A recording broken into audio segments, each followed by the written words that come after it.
नमस्कार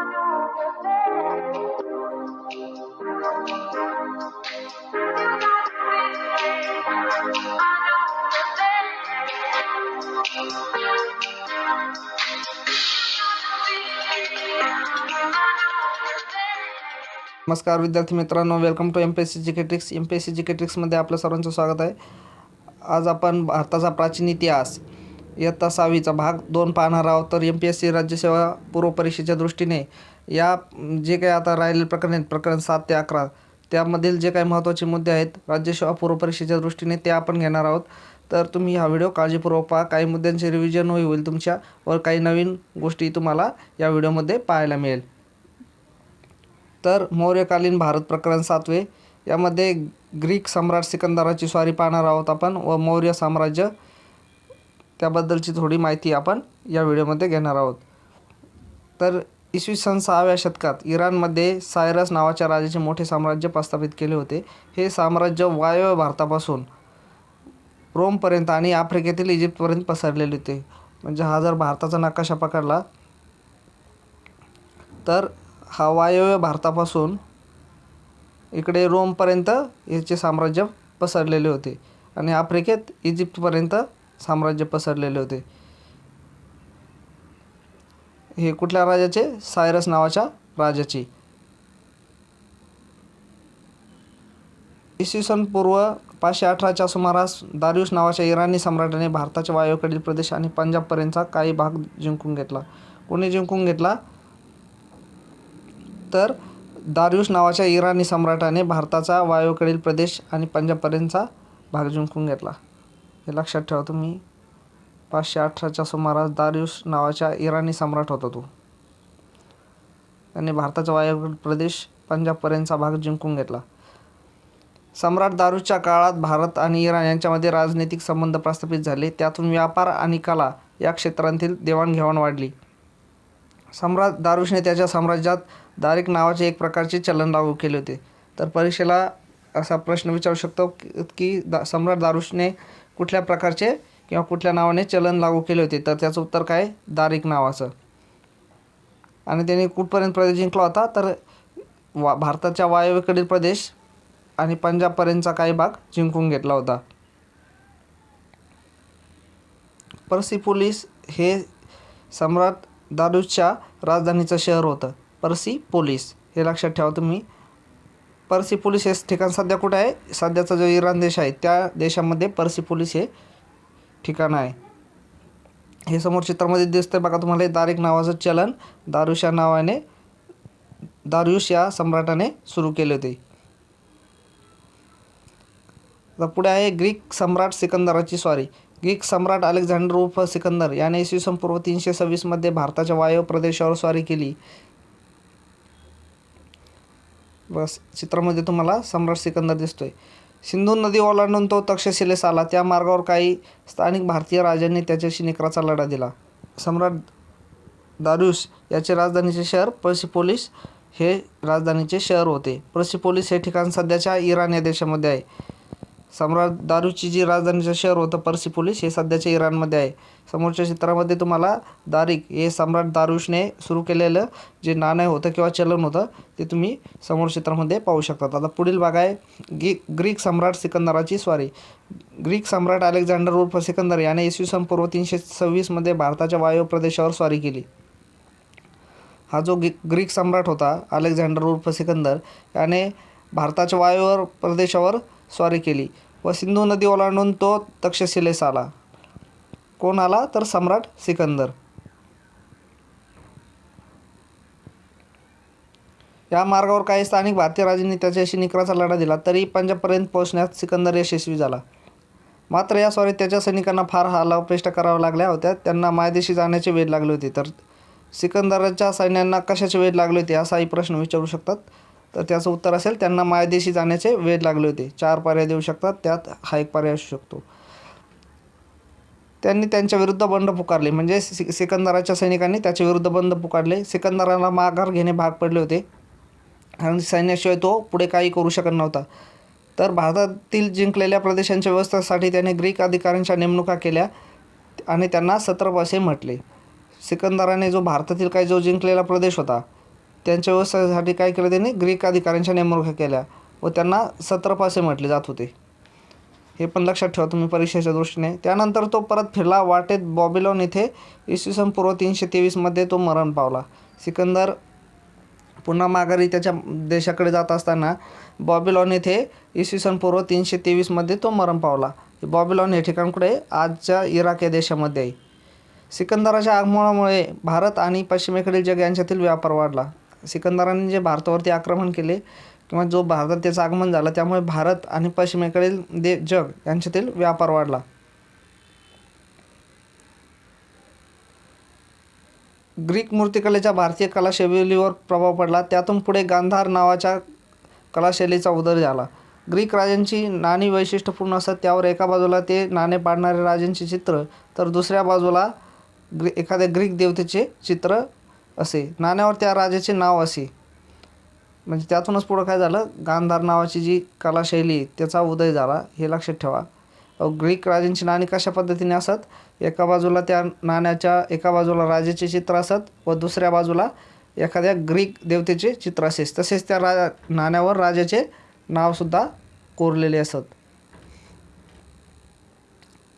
सिकंदराची नाणी अशाच प्रकारची होती. बघा तुम्ही समोर चित्रामध्ये पाहू शकतात. सिकंदराचं चांदीचे नाणे, त्याच्या दोन्ही बाजू आहेत.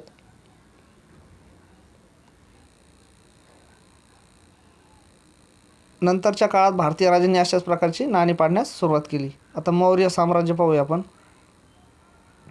तर चंद्रगुप्त मौर्याने मौर्य साम्राज्याची स्थापना केली. तर हा प्रश्नसुद्धा महत्त्वाचा आहे की मौर्य साम्राज्याची स्थापना कोणी केली, तर चंद्रगुप्त मौर्याने केली. मगधचा नंद राजा धनानंद याच्या जुलमी राजवटीला लोक कंटाळले होते. त्याचा पाडाव करून चंद्रगुप्त मौर्याने इसवी सन पूर्व 325च्या सुमारास मगधावर स्वतःची सत्ता प्रस्थापित केली. त्याने अवंती आणि सौराष्ट्र जिंकून घेतले. हे पण लक्षात ठेवा. त्याने मगधचा जो नंद घराण्यातील राजा होता धनानंद याचा पाडाव केला व मौर्य साम्राज्याची स्थापना केली. आणि इसवी सन पूर्व 325च्या सुमारास मगधावर स्वतःची सत्ता प्रस्थापित केली. मगध जे महाजनपद होतं, आपण पाहिलं आधीच्या प्रकरणात, तिथे स्वतःची सत्ता प्रस्थापित केली. त्याने अवंती आणि सौराष्ट्र जिंकून घेतले. आपल्या साम्राज्याचा विस्तार करण्यास सुरुवात केली. सिकंदराने नेमलेल्या सत्रपांमध्ये त्याच्या मृत्यूनंतर सत्तेसाठी लढाया सुरू झाल्या. आत्ताच आपण पाहिलं की सत्रप कोणी नेमले होते, सिकंदराने सत्रप नेमले होते आपले कारभार पाहण्यासाठी भारतातील व्यवस्थाचा. तर सिकंदराने नेमलेल्या सत्रपांमध्ये त्याच्या मृत्यूनंतर सत्तेसाठी लढाया सुरू झाल्या. कुणाच्या मृत्यूनंतर, तर सिकंदराच्या मृत्यूनंतर. सेल्युकस निकेटर हा सिकंदराचा सेनापती होता. सेल्युकस निकेटर जो होता तो सिकंदराचा सेनापती होता. सिकंदराच्या मृत्यूनंतर तो बॅबिलॉनचा राजा झाला. त्याने वायव्य भारत आणि पंजाबवर आक्रमण केले. जो सिकंदरचा सेनापती होता सेल्युकस निकेटर, हे नाव लक्षात ठेवा तुम्ही. सिकंदरचा सेनापती कोण होता, सेल्युकस निकेटर. त्याने सिकंदराचा सेनापती होता. तर तो नंतर सिकंदराच्या मृत्यूनंतर बॅबिलॉनचा राजा झाला. पुन्हा त्याने काय केलं, मग वायव्य भारत आणि पंजाबवर आक्रमण केले. त्यावेळी चंद्रगुप्त मौर्यांची सत्ता होती. चंद्रगुप्त मौर्याने त्याच्या आक्रमणाचा यशस्वी प्रतिकार केला.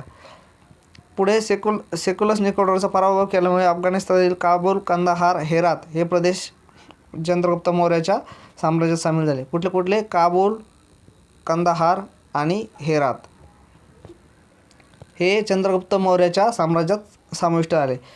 नंतर मग ते ज्यावेळेस सेल्युकस निकेटर हा पराभूत झाला, त्यावेळेस सेल्युकस निकेटरची मुलगी याने चंद्रगुप्त मौर्याशी तिचा विवाह लावून दिला.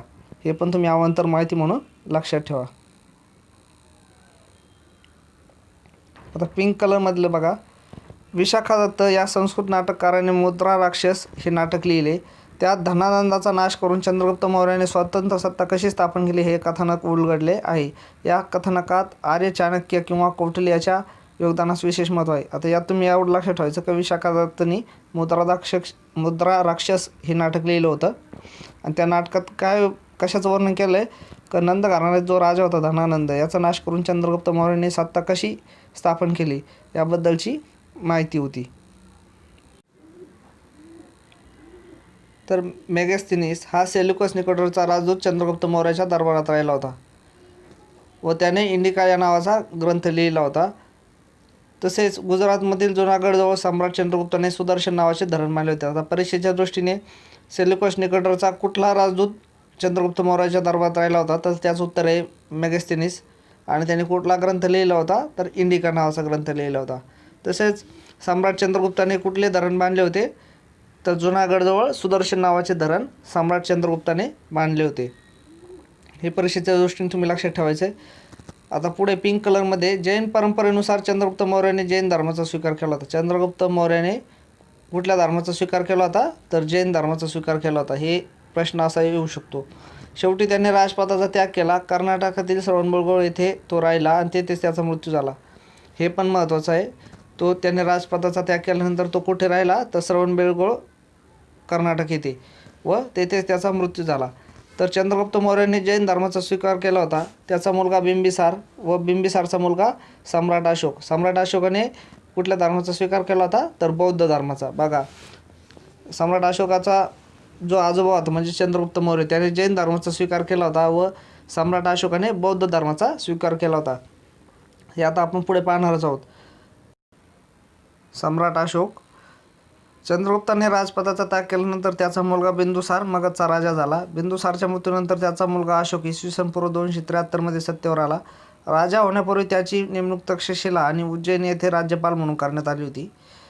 तो राज्यपाल असताना तक्षशिला येथे झालेल्या बंड त्याने यशस्वीरित्या मोडून काढले होते. मगधचे सम्राट पद प्राप्त झाल्यानंतर त्याने कलिंगवर स्वारी केली. कलिंग राज्याचा प्रदेश आजच्या ओडिशा राज्यात येतो. सम्राट अशोकाने कलिंगावर विजय मिळवला. आता सम्राट अशोकाच्या बाबतीत यामध्ये महत्त्वाचं आहे की त्याची नेमणूक तक्षशिला व उज्जैन येथे राज्यपाल म्हणून आधी झाली होती. सम्राट अशोकाने कलिंगावर स्वारी केली. कलिंग कुठे आहे, सध्या ओडिशा या राज्यात आहे. तर हे तुम्ही परीक्षेच्या दृष्टीने लक्षात ठेवायचे आहे. वायव्येस अफगाणिस्तान आणि उत्तरेस नेपाळपासून दक्षिणेस कर्नाटक आणि आंध्र प्रदेशपर्यंत तसेच पूर्वेस बंगालपासून पश्चिमेस सौराष्ट्रपर्यंत सम्राट अशोकाचे साम्राज्य पसरलेले होते. तर सम्राट अशोकाचे साम्राज्य वायव्येस अफगाणिस्तान, उत्तरेस नेपाळपासून दक्षिणेस कर्नाटकपर्यंत, उत्तरेस नेपाळ देशापर्यंत, दक्षिणेस कर्नाटक राज्यापर्यंत, कर्नाटक आणि आंध्र प्रदेश राज्यापर्यंत, तर पूर्वेस बंगालपासून पश्चिमेस सौराष्ट्रपर्यंत सम्राट अशोकाचे साम्राज्य पसरलेले होते. आता कलिंगचे युद्ध पाहूया आपण. कलिंगच्या युद्धातील रक्तपात पाहून अशोकाने पुन्हा कधी युद्ध न करण्याचा निर्णय घेतला. सत्य, अहिंसा, इतरांप्रती दया आणि क्षमावृत्ती हे गुण त्याच्या दृष्टीने महत्त्वाचे होते. त्याचा संदेश लोकांपर्यंत पोहोचवण्यासाठी त्याने ठिकठिकाणी शिलालेख आणि स्तंभलेख कोरविले. हे लेख ब्राह्मी लिपीत आहेत.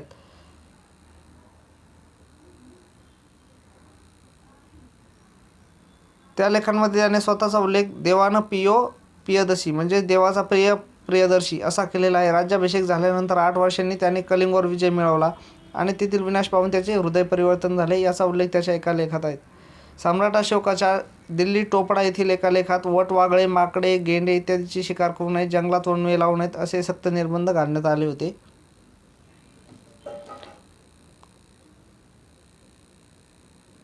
आता सम्राट अशोकाचे कार्य पाहूया आपण. तर सम्राट अशोकाचे कार्य, अशोकाने स्वतः बौद्ध धर्माचा स्वीकार केला होता. त्याने पाटलीपुत्र या बौद्ध धर्माची तिसरी परिषद बोलावली होती. पाटलीपुत्र इथे बौद्ध धर्माची जी तिसरी परिषद झाली होती ती सम्राट अशोकाने बोलावली होती. त्या 4 परिषदा ज्या झाल्या होत्या बौद्ध धर्माच्या त्या तुम्ही लक्षात ठेवायच्या. त्यातली तिसरी परिषद सम्राट अशोकाने पाटलीपुत्र इथे भरली होती. बौद्ध धर्माच्या प्रसारासाठी सम्राटाने आपला मुलगा महेंद्र आणि मुलगी संघमित्रा यांना श्रीलंकेस पाठवले. आग्नेय आशिया आणि मध्य आशिया येथील देशामध्ये त्यांनी धर्मप्रचारासाठी बौद्ध भिक्खू पाठवले होते. त्यांनी अनेक स्तूप आणि विहार बांधले. तर यामध्ये परिषदेच्या दृष्टीने बौद्ध धर्माची तिसरी परिषद पाटलीपुत्र इथे भरवली होती, हे महत्त्वाचं आहे. आणि मुलगा महेंद्र आणि मुलगी संघमित्र यास कुठल्या देशात पाठवले होते, तर श्रीलंका या देशात पाठवले होते बौद्ध धर्माचा प्रचार करण्यासाठी. आता अशोकाची लोकोपयोगी कामे. अशोकाने प्रजेसाठी सुखसोयी निर्माण करण्यावर भर दिला. उदाहरणार्थ माणसांना तसेच पशूंना मोफत औषध तपासणी, औषध पाणी मिळाव्याची सोय केली. अनेक रस्ते बांधले. सावलीसाठी रस्त्यांच्या दोन्ही बाजूंना झाडे लावली. धर्मशाळा बांधल्या, विहिरी बांधल्या. असे सम्राट अशोकाचे कार्य होतं. मौर्यकालीन राज्यव्यवस्था कशी होती बघा. मौर्य साम्राज्याची राजधानी पाटलीपुत्र येथे होती. राज्यकारभाराच्या सोयीसाठी साम्राज्याचे 4 विभाग पाडलेले होते. प्रत्येक विभागाची स्वतंत्र राजधानी होती. तर मौर्यकालीन राज्यव्यवस्था कशी होती? राजधानी पाटलीपुत्र येथे होती. साम्राज्याचे 4 विभाग पाडले होते. एक पूर्व विभाग, त्याला तोशाली म्हणजे आत्ताचे जे काय ओडिशा आहे ते. दुसरा पश्चिम विभाग उज्जैनी म्हणजे मध्य प्रदेशमध्ये. तिसरं दक्षिण विभाग सुवर्णगिरी कर्नाटकातील कनकगिरी. आणि चौथं उत्तर विभाग तक्षशिला पाकिस्तानमध्ये. आता तक्षशिला विद्यापीठ सध्या पुढे पाकिस्तानमध्ये. अशी मौर्यकालीन राज्यव्यवस्था होती. ते साम्राज्याचे 4 विभाग पाडले होते आणि प्रत्येक विभागाची स्वतंत्र राजधानी होती. राज्यकारभारात राजाला सल्ला देण्यासाठी मंत्रिपरिषद तसे वेगवेगळ्या पातळीवर काम करणारे अनेक अधिकारी होते. या सर्वांवर देखरेख करण्यासाठी आणि शत्रूंच्या हालचालीवर नजर ठेवण्यासाठी अत्यंत सक्षम असे हेरखाते होते. आता मौर्यकालीन लोकजीवन कशा पद्धतीने होते पाहूया. मौर्य काळात शेतीच्या उत्पादनाला खूप महत्त्व होते. शेतीबरोबरच व्यापार आणि इतर उद्योगही भरभराटीला आले होते. हस्तितंतावरील कोरीवकाम, कापड विणणे आणि रंगवणे, धातुकाम यांसारखे अनेक व्यवसाय होते. चकाकी असलेल्या काळ्या रंगाच्या मातीची भांडी घडवली जात. नौका बांधणी हाही एक मोठ्या प्रमाणावर उद्योग होता. असे मौर्यकालीन लोकजीवन होतं. धातुकामामध्ये इतर धातूंबरोबरच लोखंडाच्या वस्तू बनवण्याचे तंत्रज्ञान विकसित झाले होते. नगरांमध्ये आणि ग्रामांमध्ये उत्सव समारंभ साजरे होत. त्यामध्ये लोकांच्या मनोरंजनासाठी नृत्य, गायनाचे कार्यक्रम होत. कुस्तीचे खेळ, रथांच्या शर्यती लोकप्रिय होत्या. सोंगट्यांचा खेळ आणि बुद्धिबळ यांसारखे खेळ आवडीने खेळले जात. बुद्धिबळाला अष्टपद असे नाव होते. सम्राट अशोकाच्या काळात बुद्धिबळाला अष्टपद असे नाव होते. व कुठल्या प्रकारची मनोरंजनाची साधने होती तर नृत्य, गायन, कुस्ती, रथांच्या शर्यती, सोंगट्यांचा खेळ, बुद्धिबळ यांसारखी मनोरंजनाची साधने होती. हे लक्षात ठेवायचं तुम्ही. समोर स्तंभ शीर्ष दिसते तुम्हाला 4 सिंह असलेला. याच्या एका बाजूला बैल, एका बाजूला घोडा व पाठीमागील 2 बाजूला हत्ती आणि सिंह असे प्राणी आहेत. तर ते तुम्ही आता पुढे पाहूया आपण काय काय आहे ते. मौर्यकालीन कला आणि साहित्य. सम्राट अशोकाच्या काळात शिल्पकलेला उत्तेजन मिळाले. अशोकाने उभारलेले स्तंभ हे भारतीय शिल्पकलेचे उत्तम नमुने आहेत. त्याने उभारलेल्या स्तंभावर सिंह, हत्ती, बैल यांसारख्या प्राण्यांची अतिशय उत्तम शिल्पे आहेत. सारनाथ येथील अशोक स्तंभावरील चक्र भारताच्या राष्ट्रध्वजावर झळकते आहे. त्या स्तंभावर 4ही बाजू सिंह आहेत. समोरून पाहताना त्यातील 3च आपल्याला दिसतात. तर त्याने बराबर टेकड्यांवरील त्याची लेणी प्रसिद्ध आहे. ही लेणी सध्या बिहारमध्ये आहे. भारतातील लेण्यांमध्ये ही लेणी सर्वात प्राचीन आहे. सम्राट अशोकाच्या मृत्यूनंतर मौर्य साम्राज्याला उतरती काळा लागली. मौर्य काळानंतर भारतात अनेक राज्ये उदयाला आली. काही साम्राज्यही उदयाला आली. मौर्य साम्राज्य भारतातील सर्वात मोठे साम्राज्य होते. तर आत्तापर्यंत आपण सम्राट अशोकाच्या काळातील जे काही घडामोडी पाहिल्यात त्यात परीक्षेच्या दृष्टीने महत्त्वाचं काय काय ठेवायचे याचे आपण पुन्हा एकदा रिव्हिजन घेऊया. व आपला एक वरती नकाशा पाहायचा राहिला आहे तो पण आपण पाहूया. तर या नकाशामध्ये मौर्यकालीन भारत कसा होता हे पहा. हवं तर तुम्ही स्क्रीनशॉट घेऊ शकता. हे त्रिकोणाच्या ठिकाणी अशोकाचे शिलालेख दाखवलेत आणि या चिन्हाने अशोकाचे स्तंभलेख दाखवले. स्तंभाचे चिन्ह आहे बघा. आणि हे ग्रे कलरमधले अशोकाचं साम्राज्य आहे. आणि या चौकोनाने आधुनिक शहर दाखवलेलं आहे. अशोकाचे शिलालेख बघा. कालसी, त्यानंतर इथं काशी सहस्रा म्हणून आहे. इथं शहाबाजगडी, मानसेरा, तक्षशिला, गिरनार, रूपनाथ, बैराट इत्यादी ठिकाणी अशोकाचे शिलालेख सापडलेले आहेत. तसेच खाली इकडे मस्की, रूपगल व ब्रह्मगिरी, सिद्धापूर, इकडे तौशाली, जौगड इकडेही त्याचे शिलालेख सापडलेले आहेत. व जे काही अशोकाचे स्तंभलेख आहेत, अशोकाचे स्तंभलेख ते कुठे कुठे सापडलेत बघा. मीरत, इकडे तिगलिवा, इकडे कपिलवस्तू, रामपूर्वा, इकडे पाटलीपुत्र, नंदनगड, अरराज, त्यानंतर सांची व खाली सन्नती म्हणून जे आहे इथे अशोकाचे स्तंभलेख सापडलेले आहेत. अशोकाचं साम्राज्य बघा. खाली इकडे आंध्र कलिंगपासून इकडे सौराष्ट्र मगध व इकडे अफगाणिस्तानपर्यंत पसरलेलं दिसत आहे.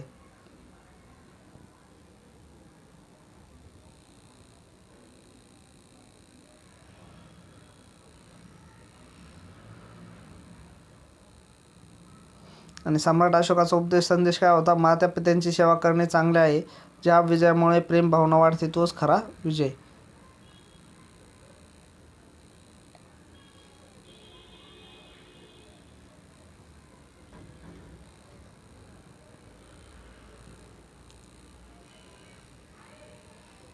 जे काय स्वाध्याय आहे त्याचे तुम्हाला स्क्रीनशॉट घ्यायचे असेल तर तुम्ही घेऊ शकतात. मौर्य साम्राज्यानंतरची राज्ये. मौर्य साम्राज्यानंतर जे काही राज्य अस्तित्वात आले, जे काही साम्राज्य अस्तित्वात आले ते या प्रकरणामध्ये आपण पाहणार आहोत. इसवी सन 4थ्या ते 6व्या शतकातील भारत कशा पद्धतीने होता, कुठल्या साम्राज्यांचे राज्य होते हे आपण पाहणार आहोत. तुम्ही पाहू शकता इथे नकाशामध्ये ग्रे कलरमध्ये गुप्तांचे साम्राज्य म्हटलं आहे व ब्लॅक कलरमध्ये हे आधुनिक शहरचं सिम्बॉल आहे. तर इथे पाहू शकता तुम्ही, इथे पुरुषपर दिसतंय तुम्हाला, इकडे हिंदुकुश पर्वत दिसतंय, इथे काश्मीर राज्य आहे, इथे दिल्लीजवळ इंद्रप्रस्थ, इथे गंगेच्या किनारी कनौज म्हणून आहे. त्यानंतर इकडे आसामलाच कामरूप असे म्हणतात, ते कामरूप या नावाने दाखवलं आहे. इकडे वाकाटक घराण्याची सत्ता होती मध्य भारतात. त्यानंतर इथे माळवा प्रांत आहे, हे उज्जैनी, वलभी गुजरातमधलं, सौराष्ट्र, भडोच, सांची इथे होतं, बुंदेलखंड इथे होते, प्रयाग, पाटलीपुत्र बिहारमध्ये, वैशाली, चंपा बिहारमध्ये, बोधगया, काशी, त्यानंतर ताम्रलिप्ती. अशा पद्धतीने हे गुप्त साम्राज्याचे क्षेत्र होते. तर हे नकाशा तुम्ही आधी पाहून घ्या फक्त, कुठे कुठे काय काय होते, नंतर पुढे आपण डिटेलमध्ये ते पाहणार आहोत. तर नंतर इकडे खाली दक्षिण भारतामध्ये इथे तामिळनाडू, पल्लव, कांची, चोळ, पांड्य व इथे केरळमध्ये चेर म्हणून एक असे साम्राज्य होते. तर आता आपण थोडंसं डिटेलमध्ये पाहूया ते.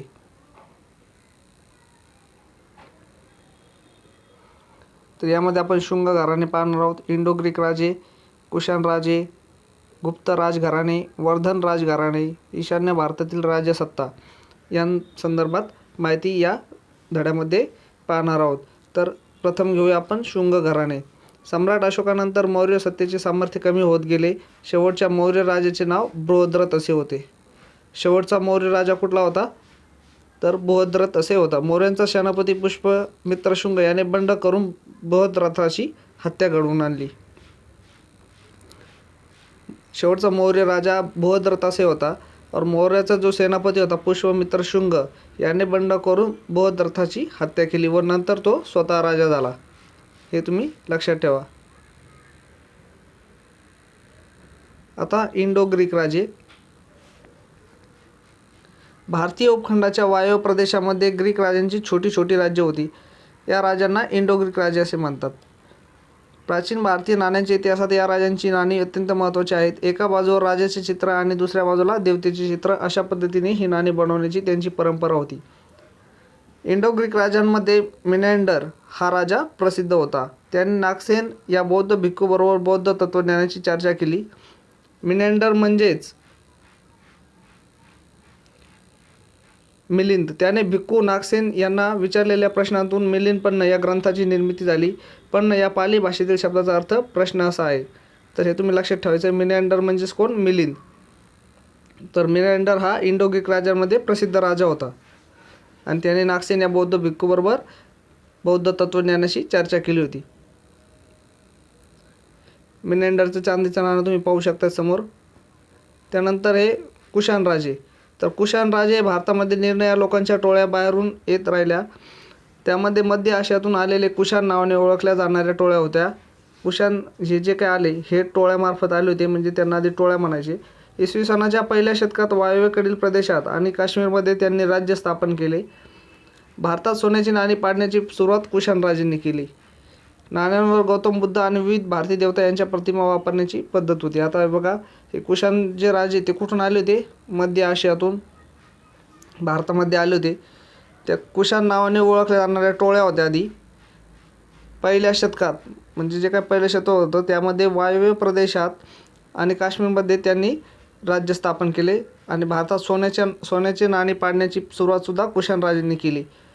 गौतम बुद्ध आणि विविध भारतीय देवता यांच्या प्रतिमा वापरण्याची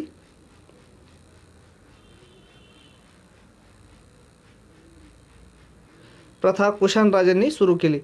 कुशाण राजा कनिष्क याने साम्राज्याचा विस्तार केला. कुशाण राजामध्ये जो कनिष्क त्याने साम्राज्याचा विस्तार केला. आता सम्राट कनिष्कबद्दल आपण डिटेल माहिती पाहूया. कनिष्काचे साम्राज्य पश्चिमेला काबूलपासून पूर्वेला वाराणसीपर्यंत पसरलेले होते. कनिष्काने सोन्याची आणि तांब्याची नाणी सापडली आहेत. कनिष्काच्या काळात बौद्ध धर्माची चौथी परिषद काश्मीरमध्ये भरवण्यात आली. बघा, कनिष्काच्या काळात बौद्ध धर्माची चौथी परिषद काश्मीरमध्ये भरवण्यात आली होती. हे तुम्ही लक्षात ठेवायचं सम्राट कनिष्काच्या काळात. आणि त्याचं साम्राज्य काबूलपासून वाराणसीपर्यंत पसरलेलं होतं. त्याच्याच काळात सोन्याची व तांब्याची नाणी सापडली आहेत. काश्मीरमध्ये कनिष्कपूर हे शहर वसवले. श्रीनगर जवळ असलेले कामपूर नावाचे गाव म्हणजेच कनिष्कपूर असावे. कनिष्काच्या काळात अशोक घोष हा कवी होऊन गेला. हे पण तुम्ही लक्षात ठेवायचं आहे. त्याने बुद्धचरित आणि वज्रसूची हे ग्रंथ लिहिले आहेत. अशोक घोष जो कवी होऊन गेला त्याने बुद्धचरित आणि वज्रसूची हे ग्रंथ लिहिले आहेत. कनिष्काच्या दरबारात चरक हा प्रसिद्ध वैद्य होता. चरकसुद्धा कोणाच्या दरबारात होता? तर कनिष्काच्या दरबारात होता. समोर तुम्ही कनिष्काचे सोन्याचे नाणे पाहू शकता.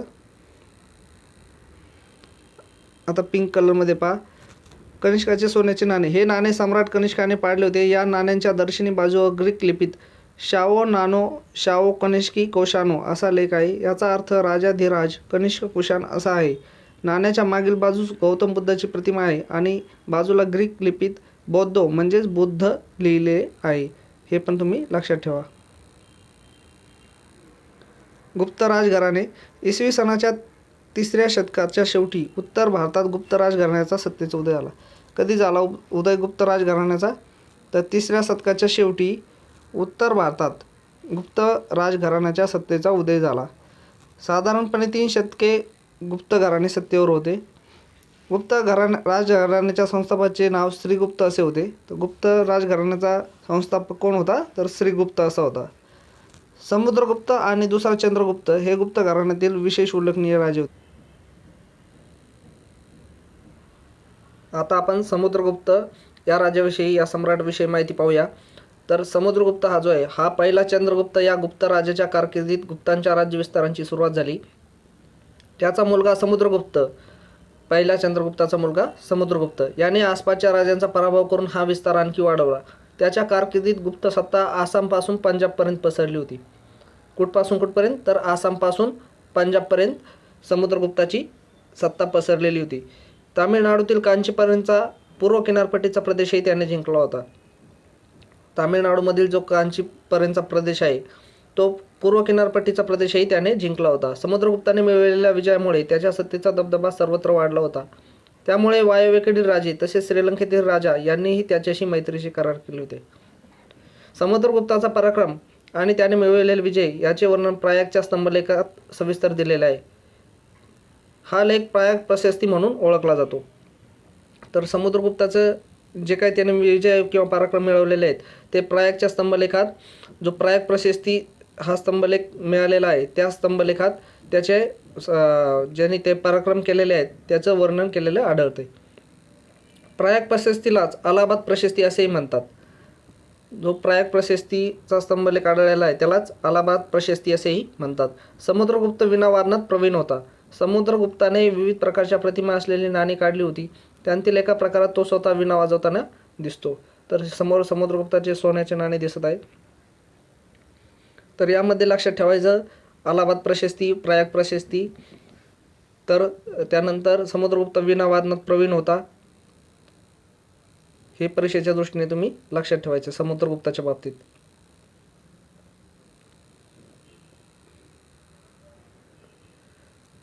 आता आपण दुसरा चंद्रगुप्त या राजाविषयी या सम्राटाविषयी माहिती घेऊया. दुसरा चंद्रगुप्त हा समुद्रगुप्ताचा मुलगा होता. दुसरा चंद्रगुप्त कोण होता? तर समुद्रगुप्ताचा मुलगा होता. तुम्ही हे लक्षात ठेवा की पहिला चंद्रगुप्त सुरुवातीला, त्यानंतर त्याचा मुलगा समुद्रगुप्त, समुद्रगुप्ताचा मुलगा दुसरा चंद्रगुप्त. गुप्ताचे साम्राज्य त्याने वायव्येकडे वाढवले. त्याने माळवा, गुजरात आणि सौराष्ट्र जिंकून घेतले होते. दुसऱ्या चंद्रगुप्ताने त्याची मुलगी प्रभावती हिचा विवाह वाकटक घराण्यातील दुसरा रुद्रसेन याच्याशी करून दिला होता. तर चंद्रगुप्ताची जी मुलगी होती प्रभावती, तिचा विवाह त्याने वाकटक घराण्यातील दुसरा रुद्रसेन याच्याशी विवाह करून दिला होता. अशा रीतीने दक्षिणेकडच्या बलशाली वाकाटक सत्तेशी नातेसंबंध जोडले होते. कोणी? दुसरा चंद्रगुप्ताने. दिल्लीजवळील मेरोली एक लोहस्तंभ उभा आहे. सुमारे 1500 वर्षापूर्वी अधिक जुना आहे, तरी तो गंजलेला नाही. दिल्लीजवळ मेरोली येथे एक लोहस्तंभ उभा आहे. त्याला 1500 वर्ष पूर्ण होऊनही तो गंजलेला नाही.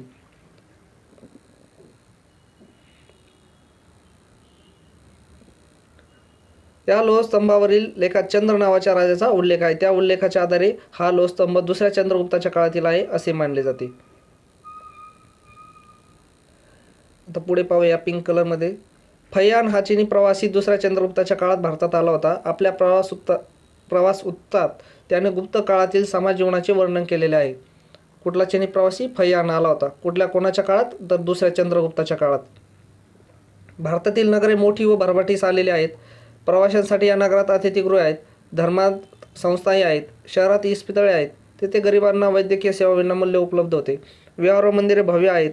लोकांना व्यवसाय निवडण्याचे पूर्ण स्वातंत्र्य आहे. कुठेही जाण्यास लोकांना मज्जाव नाही. सरकारी अधिकाऱ्यांना व सैनिकांना नियमितपणे पगार दिला जातो. लोक दारू पित नाहीत, हिंसा करत नाहीत, असं फैयान या चीनी प्रवाशांनी लिहून ठेवलं आहे दुसऱ्या चंद्रगुप्ताच्या कारकिर्दीविषयी.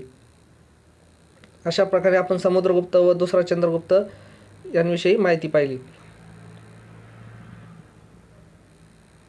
आता आपण वर्धन राजघराणे पाहूया. गुप्त साम्राज्याचे सामर्थ्य कमी होऊ लागल्यानंतर उत्तर भारतात अनेक राज्ये उदयाला आली. वर्धन राजघराण्यांचे राज्य त्यापैकी एक होते. गुप्त साम्राज्यानंतर कुठलेही साम्राज्य उदयास आले? तर वर्धन राजघराणे उदयास आले. दिल्लीजवळ असणाऱ्या थानेसर या ठिकाणी प्रभाकर वर्धन नावाचा राजा राज्य करत होता. त्याने वर्धन घराण्याची स्थापना केली. हर्षवर्धन हा त्याचा मुलगा होय. आता यात लक्षात ठेवण्यासाठी प्रभाकर वर्धन नावाचा राज्य दिल्लीजवळ जे ठाणेसर हे ठिकाण आहे तिथे राज्य करत होता आणि त्यानेच वर्धन घराण्याची स्थापना केली. तर वर्धन घराण्याची स्थापना करणारा कोण? तर प्रभाकर वर्धन. व त्याचा मुलगा कोण? तर हर्षवर्धन. हर्षवर्धनाने वर्धन साम्राज्याचा विस्तार केला. त्याच्या कारकिर्दीत वर्धन साम्राज्याचा विस्तार उत्तरेला नेपाळ, दक्षिणेला नर्मदा नदी, पूर्वेला आसाम आणि पश्चिमेला गुजरात इथपर्यंत त्याचा साम्राज्याचा विस्तार त्याने केला होता. कामरूप म्हणजे प्राचीन आसाम.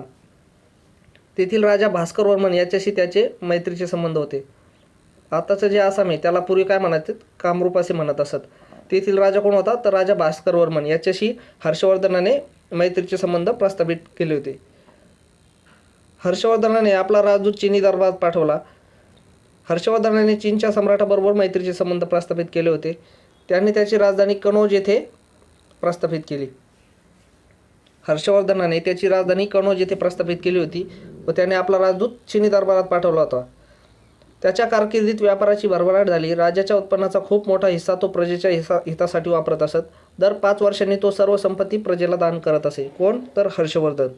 हर्षवर्धनाच्या दरबारातील राजकवी बाणभट्ट याने हर्षचरित हा हर्षवर्धनाच्या जीवनावरील ग्रंथ लिहिला. तर बाणभट्टाने हर्षचरित हा हर्षवर्धनाच्या जीवनावरील ग्रंथ लिहिला. हे पण परीक्षेच्या दृष्टीने लक्षात ठेवायचे आहे. हर्षवर्धनाने बौद्ध धर्माचा स्वीकार केला. त्याने इतर धर्मांनाही उदार आश्रय दिला होता. हर्षवर्धनाने रत्नावली, नागानंद आणि प्रियदर्शिका अशी 3 संस्कृत नाटके लिहिली. त्याच्या काळात युआन शॉंग हा बौद्ध भिक्खू चीनवरून भारतात आला होता. तर हर्षवर्धनाने 3 ग्रंथ कुठले लिहिले होते? रत्नावली, नागानंद आणि प्रियदर्शिका ही संस्कृत नाटके लिहिली होती. आणि त्याच्याच काळात युआन शॉंग हा बौद्ध भिक्खू चीनहून भारतात आला होता. समोर चित्र दिसते तुम्हाला बघा, हा युआन शॉंग आहे. तो भारतभर फिरला. नालंदा विद्यापीठात तो 2 वर्ष राहिला होता. त्याने चीनमध्ये गेल्यावर बौद्ध ग्रंथाचे चीनी भाषेत भाषांतर केले. कोणी? तर युआन शॉंगने. आता पिंक कलरमध्ये पहा, युआन शॉंग भारतभर फिरला. त्याने महाराष्ट्रातील लोकांविषयी मोठे गौरवोद्गार काढले आहेत. तो म्हणतो, महाराष्ट्राचे लोक माने आहेत. कोणी उपकार केले तर ते नेहमी स्मरतात, पण जर कोणी त्यांचा अपमान केला तर ते गय करीत नाहीत. संकटात सापडलेल्या माणसांना आपल्या प्राणाचीही पर्वा न करता ते मदत करतात. शरण आलेल्यास ते अपाय करीत नाहीत. असं युआन शॉंग याने लिहून ठेवलं आहे महाराष्ट्रातील लोकांविषयी. समोर चित्रामध्ये तुम्हाला नालंदा विद्यापीठ दिसतंय. आता आपण ईशान्य भारतातील राज्यसत्ता पाहूया. ईशान्य भारतातील मणिपूर प्रदेशातील उलुपी या राजकन्येचा अर्जुनाबरोबर विवाह झाल्याची कथा महाभारतात आली आहे. कामरूप हे राज्य इसवी सनाच्या 4थ्या शतकात उदयात आले. कामरूप म्हणजेच आत्ताचं जे काय आसाम आहे, हे इसवी सनाच्या 4थ्या शतकात उदयात आले. पुष्पवर्मन हा कामरूप राज्याचा संस्थापक होता. तर कामरूप राज्याचा संस्थापक कोण होता? तर पुष्पवर्मन. व कामरूप राज्य कधी उदयास आले? तर इसवी सन पूर्व 4थ्या शतकात, इसवी सनाच्या 4थ्या शतकात. समुद्रगुप्ताच्या अलाहाबाद येथील स्तंभलेखात त्याचा उल्लेख आहे. कामरूपाच्या राजांचे अनेक कोरीवलेख उपलब्ध आहेत. महाभारत आणि रामायण या महाकाव्यांमध्ये कामरूपाचा उल्लेख प्रागज्योतिष या नावाने केलेला आहे. प्रागज्योतिषपूर ही त्याची राजधानी होती. प्रागज्योतिषपूर म्हणजेच आजचे आसाम राज्यातील गुवाहाटी शहर, हे लक्षात ठेवायचे. प्रागज्योतिष महाभारत आणि रामायण या महाकाव्यामध्ये कामरूपचा उल्लेख आहे. प्रागज्योतिष या नावाने केलेला आहे आणि प्रागज्योतिषपूर ही त्या राज्याची राजधानी होती. आणि प्रागज्योतिषपूर म्हणजेच आजचे गुवाहाटी शहर होय. Periplus of the Erythraean Sea या पुस्तकात त्याचा उल्लेख किरादिया म्हणजेच किरात लोकांचा प्रदेश असा केला आहे. कामरूप राज्याचा विस्तार ब्रह्मपुत्रा नदीचे खोरे, भूटान, बंगालचा काही भाग आणि बिहारचा काही भाग या प्रदेशांमध्ये झालेला होता. ईशान्य भारतातील कामरूप राज्यात युआन शॉंग गेला होता. त्यावेळी भास्कर वर्मन हा तेथील राजा होता. या पाठात आपण मौर्यानंतरच्या काळातील उत्तर भारत आणि तेथील विविध राजसत्तांचा परिचय करून घेतला. तसेच या सुमारास ईशान्य भारतात काय परिस्थिती होती तेही पाहिले. पुढील पाठात आपण दक्षिण भारतात असलेल्या राजसत्तांचा परिचय करून घेणार आहोत. तर हे ईशान्य भारतातील राजसत्तेविषयी माहिती होती. तर परीक्षेच्या दृष्टीने यामध्ये जे काय महत्त्वाचे पॉईंट आहेत, टॉपिक आहेत, हे तुम्ही लक्षात ठेवा.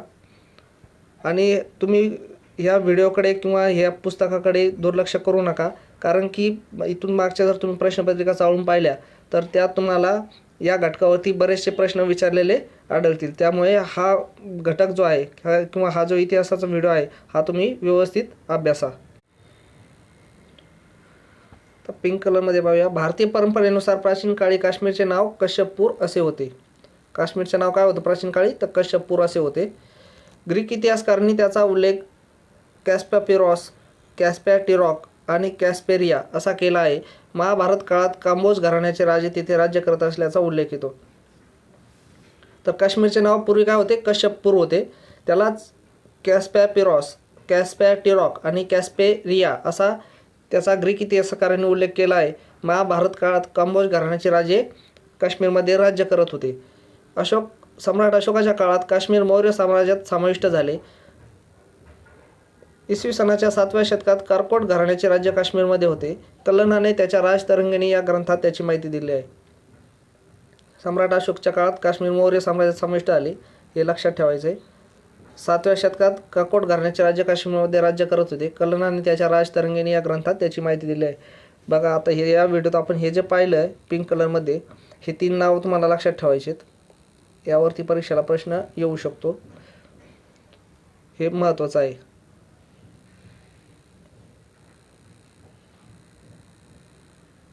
स्वाध्याय तुम्हाला स्क्रीनशॉट घ्यायचे असेल तर घेऊ शकता.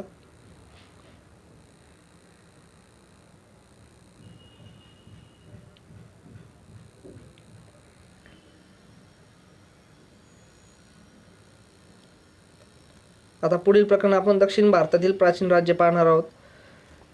त्यात आहे चेर, पांड्य आणि चोळ राजघराणे, सातवाहन राजघराणे, वाकाटक राजघराणे, चालुक्य राजघराणे, पल्लव राजघराणे आणि राष्ट्रकूट राजघराणे यांविषयी आपण आता या व्हिडिओमध्ये म्हणजे या पाठामध्ये माहिती पाहणार आहोत.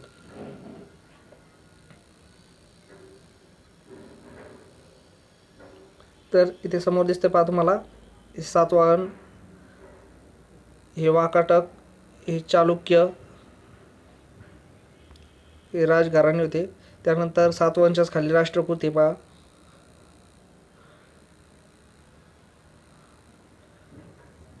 तिथे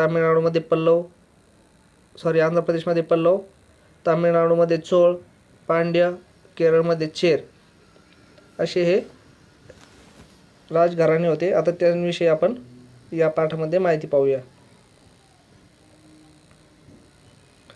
चेर, पांड्य आणि चोळ राजघराणी. दक्षिणेतील प्राचीन राजसत्तांमधील 3 राजसत्तांचा उल्लेख तत्कालीन साहित्यामध्ये येतो. चेर, पांड्य आणि चोळ. चेर, पांड्य आणि चोळ. बघा, तामिळनाडू आणि केरळमधील हे राज्य दिसत आहे तुम्हाला समोर नकाशामध्ये.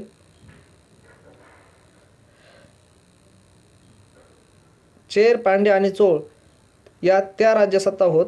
या राज्यसत्ता इसवी सनापूर्वीच्या 4थ्या शतकात किंवा त्याही पूर्वीपासून अस्तित्वात होत्या. इसवी सनाच्या 4थ्या शतकात किंवा त्याही पूर्वीपासून अस्तित्वात होत्या. त्यांचा उल्लेख रामायण, महाभारत या महाकाव्यांमध्ये करण्यात आला आहे. तामिळ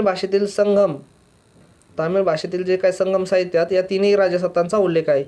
मौर्य सम्राट अशोकाच्या लेखांमध्ये त्यांचा उल्लेख आहे. Periplus of the Erythraean Sea या पुस्तकात मुजिरिस हे केरळच्या किनाऱ्याचे अत्यंत महत्त्वाचे बंदर असल्याचे म्हटले आहे. मुजिरिस. आणि तामिळ साहित्य कुठलं तर संगम, हे लक्षात ठेवायचं आहे. हे बंदर चेर राज्यात होते, म्हणजेच केरळ. मुजिरिस या बंदरातून मसाल्याचे पदार्थ, मोती, मौल्यवान रत्ने इत्यादी वस्तूंची इटलीमधील रोमकडे आणि पश्चिमेतील इतर देशांकडे निर्यात होत असे. चेर बंदरातूनच, म्हणजे मुजिरिस हे जे काही बंदर आहेत त्या बंदरातूनच याची मसाल्याचे पदार्थ व मोती, मौल्यवान रत्ने इत्यादींची रोमकडे निर्यात होत होती. पांड्य राजाचा विस्तार आजच्या तामिळनाडूमध्ये होता. पांड्य राजाचा विस्तार तामिळनाडूमध्ये होता. तेथील उत्कृष्ट दर्जाच्या मोत्यांना खूप मागणी होती. मदुराई ही पांड्य राजाची राजधानी होती. पांड्य राजाची राजधानी कुठली होती तर मदुराई होती, हे लक्षात ठेवायचे.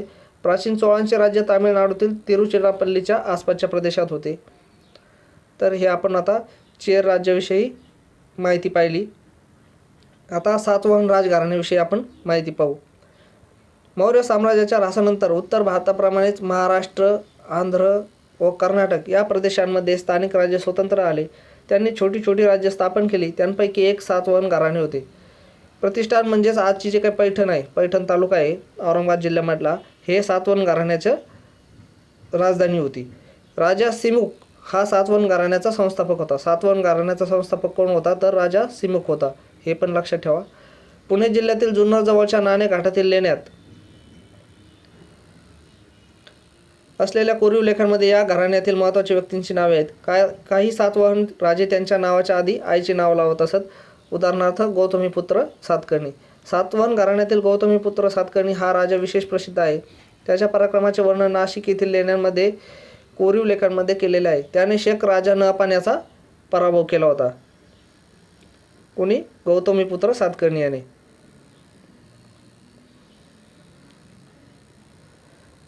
आता पिंक कलरमध्ये पहा, नाणेघाट पुणे व ठाणे जिल्ह्याच्या सीमेवर जुन्नर मुरबाड रस्ता असलेला घाट रस्ता आहे.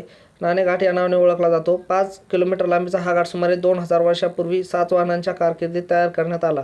पूर्वी हा घाट देश व कोकण यांच्यामधील मुख्य व्यापारी मार्गापैकी एक होता. व्यापार व वाहतूक यांसाठी हा घाट रस्ता वापरला जात असे. कोरलेला रंजन आजही तेथे पाहायला मिळतो.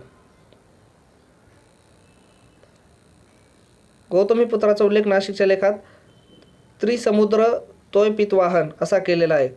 आता गौतमीपुत्र जो सातकर्णी होता त्याचा उल्लेख नाशिकच्या लेखात त्रिसमुद्र तोयपितवाहन असा केलेला आढळतो. तोय म्हणजे पाणी, घोडे हे राजाचे वाहन, ज्याच्या घोड्यांनी 3 समुद्रांचे पाणी प्यायले आहे असा त्याचा अर्थ होतो. 3 समुद्र म्हणजे अरबी समुद्र, बंगालचा उपसागर आणि हिंदी महासागर. त्याच्या काळात सातवाहनांचे साम्राज्य उत्तरेकडे नर्मदा नदीपासून दक्षिणेकडे तुंगभद्रा नदीपर्यंत पोहोचले होते. हाल नावाच्या सातवाहन राजाचा गाथा सप्तशती हा महाराष्ट्र या प्राकृत भाषेतील ग्रंथ आहे. या ग्रंथात सातवाहन काळातील लोकजीवनाविषयी माहिती मिळते. कुठला ग्रंथ? गाथा सप्तशती. हाल नावाच्या सातवाहन राजाचा ग्रंथ आहे तो. सातवाहन काळात भारतीय व्यापारात खूप वाढ झाली. महाराष्ट्रातील पैठण, तेर, भोकरदन, कोल्हापूर या स्थळांना व्यापाराची केंद्र म्हणून विशेष महत्त्व प्राप्त आले. या काळात अनेक कला वस्तूंचे उत्पादन तेथे होऊ लागले. भारतीय मालाची निर्यात रोमपर्यंत होत असे. काही सातवाहन नाण्यांवर जहाजाच्या प्रतिमा आहेत. महाराष्ट्रातील अजिंठा, नाशिक, कार्ले, भाजे, कान्हेरी, जुन्नर येथील लेण्यांमधील काही ठिकाणी सातवाहनांच्या काळात खोदलेली आहेत. महाराष्ट्रातील जे काय अजिंठा, नाशिक, कार्ले म्हणजे लोणावळ्याजवळ, भाजे, कान्हेरी व जुन्नर पुणे जिल्ह्यातील येथील जे काही लेण्या आहेत ते सातवाहनांच्या काळात खोदलेले आहेत. समोर चित्रामध्ये तुम्हाला जहाजाची प्रतिमा असलेली सातवाहन नाणे दिसतंय आणि त्याच्या खाली कार्ले येथील चैत्यगृह आहे. ते लोणावळ्याच्या जवळ कार्ले लेणी आहे तेथील आहे. आता आपण वाकाटक राजघराण्याविषयी माहिती पाहणार आहोत. इसवी सनाच्या 3ऱ्या शतकाच्या सुरुवातीस सातवाहनांची सत्ता क्षीण झाली. त्यानंतर उदयाला आलेल्या राजघराण्यांमध्ये वाकाटक हे एक सामर्थ्यशाली राजघराणे होते. वाकाटक राजघराण्याच्या संस्थापकाचे नाव विंध्यशक्ती असे होते. वाकाटक राजघराण्याचा संस्थापक कोण होता तर विंध्यशक्ती असा होता. विंध्यशक्ती त्याचं नाव होते. विंध्यशक्तीनंतर पहिला प्रवळसेन हा राजा झाला. विंध्यशक्तीनंतर पहिला प्रवळसेन हा राजा झाला. प्रवळसेनानंतर वाकाटकांचे राज्य विभागले गेले. त्यातील 2 शाखा प्रमुख होत्या. पहिल्या शाखेची राजधानी नंदीवर्धन ही नागपूरजवळ होती. दुसऱ्या शाखेची राजधानी वत्सगुल्म म्हणजे सध्याचा वाशिम जिल्हा वाशिम येथे होती. विंध्यशक्ती याचा मुलगा पहिला प्रवळसेन याने वाकाटक साम्राज्याचा विस्तार केला. याच्या कारकिर्दीत वाकाटकांचे साम्राज्य उत्तरेस माळवा आणि गुजरात प्रदेशांपासून दक्षिणेस कोल्हापूरपर्यंत पसरलेले होते. कोल्हापूरच्या त्या काळातील नाव कुंतल असे होते. तर कोल्हापूरचं पूर्वीचं नाव काय होतं? कुंतल असं होतं. हे पण तुम्ही लक्षात ठेवा. गुप्त सम्राट दुसरा चंद्रगुप्त याची मुलगी प्रभावती हिचा विवाह दुसरा रुद्रसेन या वाकाटक राजाशी आला होता. हे आपण पाहिलं आधी. या हरिसेन या वाकाटक राजाचा वराहदेव नावाचा मंत्री होता. तो बौद्ध धर्माचा अनुयायी होता. हरिसेन या वाकाटक राजाचा हरिसेन हा वाकाटक राजा होता. त्याचा वराहदेव नावाचा मंत्री होता व तो बौद्ध धर्माचा अनुयायी होता. अजिंठा येथील 16 क्रमांकाचे लेणे त्याने खोदून घेतले. समोर चित्र दिसते बघा. अजिंठा येथील 16 क्रमांकाचे लेणे कोणी खोदून घेतले तर वराहदेव नावाच्या मंत्रीने. तो हरिसेन या राजाचा मंत्री होता. अजिंठ्याच्या इतरही काही लेण्यांमधील खोदायचे तसेच ती लेणी चित्रांनी सुशोभित करण्याचे काम हरिसेनाच्या कारकिर्दीत झाले. वाकाटक राजा दुसरा प्रवळसेन याने महाराष्ट्रादी या प्राकृत भाषेतील सेतुबंध या ग्रंथाची रचना केली आहे. तसेच कालिदासाचे मेघदूत हे काव्यही याच काळातील आहे. समोर अजिंठा येथील बोधिसत्व पद्मपाणीची प्रतिमा दिसते तुम्हाला. कालिदासाने मेघदूत हे काव्य लिहिलंय. हे पण त्याच काळातील होतं. हे पण लक्षात ठेवा. आता आपण चालुक्य राजघराण्याविषयी माहिती पाहूया. कर्नाटकातील चालुक्य राजघराणे कुठे होते तर कर्नाटकमध्ये होते. कर्नाटकातील चालुक्य राजघराण्याची सत्ता बलशाली होती. वाकाटकानंतर प्रबळ झालेल्या सत्तांमध्ये कदंब, कलचुरी इत्यादी सत्तांचा समावेश होता. त्या सर्वांवर चालुक्य राजांनी वर्चस्व प्रस्थापित केले होते. पहिला पुलकेशी याने इसवी सनाच्या 6व्या शतकात चालुक्य घराण्याची स्थापना केली. चालुक्य घराण्याची स्थापना कोणी केली तर पहिला पुलकेशी याने चालुक्य घराण्याची स्थापना 6व्या शतकात केली. कर्नाटकातील बदामी येथे त्यांची राजधानी होती. बदामी हे चालुक्य घराण्याची राजधानी होती. बदामीचे प्राचीन नाव वातापी असे होते. बदामीलाच प्राचीन काळी वातापी असे म्हणून संबोधले जात होते. चालुक्य राजा दुसरा पुलकेशी याने सम्राट हर्षवर्धनाचे आक्रमण परतवून लावले होते. बदामी, ऐहोळे, पट्टदकल येथील प्रसिद्ध मंदिरे चालुक्य राजाच्या कारकिर्दीत बांधली. बदामी, ऐहोळे व पट्टदकल येथील जी काही प्रसिद्ध मंदिर आहेत ती चालुक्य राजाच्या कारकिर्दीत बांधली गेली होती. पट्टदकल येथील मंदिर पहा समोर दिसते तुम्हाला चित्रामध्ये. आता आपण पल्लव राजघराण्याविषयी माहिती घेऊया. पल्लव राज्यसत्ता दक्षिण भारतातील एक प्रबळ राज्यसत्ता होती. तामिळनाडूतील कांचीपुरम ही त्यांची राजधानी होती. बघा महाबलीपुरम येथील रथ मंदिर दिसतंय पल्लव राजघराण्याने बांधलेलं. पल्लव राज्यसत्ता दक्षिण भारतात होती. तामिळनाडूतील कांचीपुरम ही त्यांची राजधानी होती. हे लक्षात ठेवा. महेंद्रवर्मन हा एक कर्तबगार पल्लव राजा होता.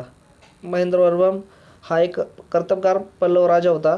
त्याने पल्लव राज्याचा विस्तार केला. तो स्वतः नाटककार होता. महेंद्रवर्मनचा मुलगा नरसिंहवर्मनने चालुक्य राजा दुसरा पुलकेशी याचे आक्रमण परतवून लावले. याच्या कारकिर्दीत महाबलीपुरम येथील प्रसिद्ध रथ मंदिरे खोदविली गेली. ही रथ मंदिरे अखंड पाषाणात खोदलेली आहेत. तर महेंद्रवर्मन जो आहे हा एक कर्तबगार पल्लव राजा होता आणि तो एक स्वतः नाटककारही होता. महेंद्रवर्मनचा मुलगा कोण? नरसिंहवर्मन. आणि त्याच्या कारकिर्दीत महाबलीपुरम येथील प्रसिद्ध मंदिर खोदली गेली. पल्लव राजाचे आरमार प्रबळ आणि सुसज्ज होते. त्यांच्या काळात भारताचा आग्नेय आशियातील देशांशी जवळचा संबंध आला.